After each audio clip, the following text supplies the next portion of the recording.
LBC, I'm Clive Bull. The legal hour is at 9. If you've got a question for family lawyer Neil Russell, who's focusing on divorce this week, then call us now, 0345 6060 973. More calls as well on air pollution in a moment.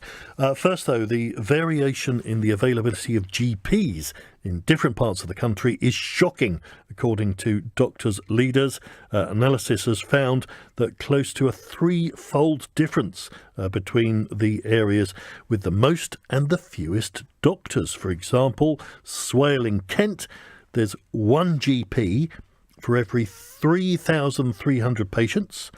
In Nottinghamshire, you might be lucky and just have one doctor for every 1,200 patients. It's quite a variation. Let's talk to Dr. Helen Salisbury now, GP and spokesperson for the National Health Action Party. Good evening, Helen. Hello. Thank you very much for joining us. So what's your response then to this analysis? It does, they use the phrase postcode lottery. It does sound a bit like that. I'm not surprised at all. And it's very clear that in a lot of places, doctors are just carrying far more clinical responsibilities than they can actually manage, just looking after too many patients. There's a lot of reasons why this has happened. Basically, we don't have enough doctors. It's quite poor planning in terms of workforce planning. But there's a few other kind of subtle things in there. I don't know if you remember a promise a little while ago that you'll have 7-day access and you can see a doctor any time you like, any day of the week. I do remember that, yes. I'm not sure it ever actually happened, though. Well, there was quite a lot of money thrown at it, actually. And what happened, certainly around here, is that you could then work for the service that was provided, because obviously every GP service couldn't be open all the time. So that got centralised.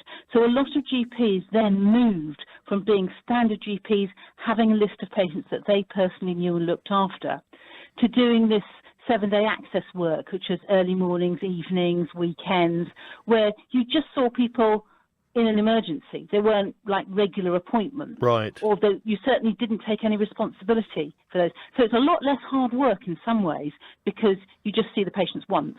It's a kind of one-off thing. And that took people away from the regular surgery. Absolutely. And so that's easier work, took people away from having their own patient list and actually bearing clinical responsibility. And so one of the things that people have done to try and make things a bit easier is to have nurses seeing patients and pharmacists and paramedics and all sorts of other people actually doing the face-to-face thing in a GP practice. So actually getting an appointment with a GP, with a doctor, rather than with a nurse or one of these other people, gets harder and harder. But the GP still are carrying that clinical load. They're the person who's ultimately responsible. They're the one who's got to order the tests and look at the results and make the referrals and read the letters back. And there's a huge amount of stuff that comes with looking after a patient list. So those doctors who have got, 3,000 patients that they're looking after, that's really hard work, even if they're not doing all the face-to-face work. Is it possible that it's not that hard a work because they're the kind of patients who just don't go to the doctor very much? Because I gather there isn't like a set recommended number. It can vary because patients vary. It can vary, and it would be nice to think that, okay, the only people who've got lists of far too many patients are the places where, there's big student population who don't use a lot of resource, or, somewhere where the demand is low. But it's not the case. It's more the case that once one surgery collapses, then the patients move to another one next door, and then that becomes too hard work. There are too many patients, you can't do it. So then those doctors retire as well. And you kind of get a bit of a domino effect. And I think that's why you see places which are absolutely fine and places where the figures look really, really bad, because once one practice struggles, then people leave and then more people struggle, and it kind of goes on in that direction.